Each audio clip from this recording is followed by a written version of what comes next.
Cine tube TV நேயர்களுக்கு விஜய் விஜயின் அன்பு வணக்கங்கள். இந்த வீடியோவில் வந்து பார்த்திங்கன்னா மர்மர் இந்த படத்தோட ரிவ்யூ தான் வந்து பார்க்க போகிறோம். படத்தோட டைட்டிலே வந்து பார்த்திங்கன்னா பயங்கரமாக இருக்குது. என்னடா இது மர்மர் அப்படின்னு யோசிக்க வைக்குது.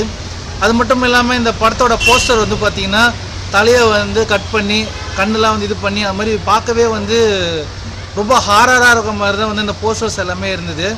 ஸோ இந்த படத்துக்கு வந்து பார்த்திங்கன்னா கர்ப்பிணி பெண்கள் இதயம் வந்து பலவீனங்கள்லாம் வந்து போகக்கூடாது அப்படின்ற மாதிரிலாம் போட்டிருந்தாங்க. அப்படி என்ன இருக்குது இந்த படத்தில், பயம்புத்துற அளவுக்கு என்ன இருக்குது அப்படின்ற ஒரு கேள்வியை நம்மளுக்கு வந்து எழுப்பிக்கிட்டே இருந்தது படம் இந்த போஸ்டர்ஸ்லாம் நம்ம பார்க்கும்போது. ஸோ இதில் வந்து பார்த்திங்கன்னா 4 யூடியூபர்ஸ் வந்து பார்த்திங்கன்னா ஒரு அமானுஷமான ஒரு விஷயத்தை தேடி போகிறாங்க மலைக்கு மேலே.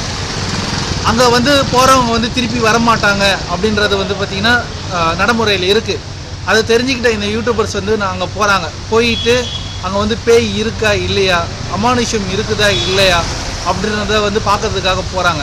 கடைசியில் அவங்களுக்கு என்ன ஆச்சு, அவங்க திரும்பி வந்தாங்களா இல்லையா, எல்லோரும் சொன்ன மாதிரி உண்மையாகவே அமானுஷம் வந்து இருக்கா, அங்கே வந்து இந்த 4 பேர் திரும்பி வந்தாங்களா இல்லையா அப்படின்றத அந்த படத்தோட கதையை.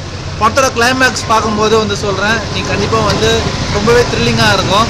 நீங்கள் எதிர்பார்க்குறத விட இந்த படம் வந்து கொஞ்சம் ஒரிஜினாலிட்டியாகவே இருக்குது. படம் பார்த்துட்டு வரும்போது அந்த கதையில் ட்ராவல் பண்ண மாதிரியே உங்களுக்கு ஒரு ஃபீல் இருக்கும். கண்டிப்பாக இந்த படம் வந்து பார்த்த எல்லாருமே வந்து நல்லா இருக்குது அப்படின்னு தான் சொல்லியிருக்காங்க. உங்களுக்கும் வந்து பிடிக்கும்னு நினைக்கிறேன். படம் பார்க்கலாம், போய் பாருங்கள்.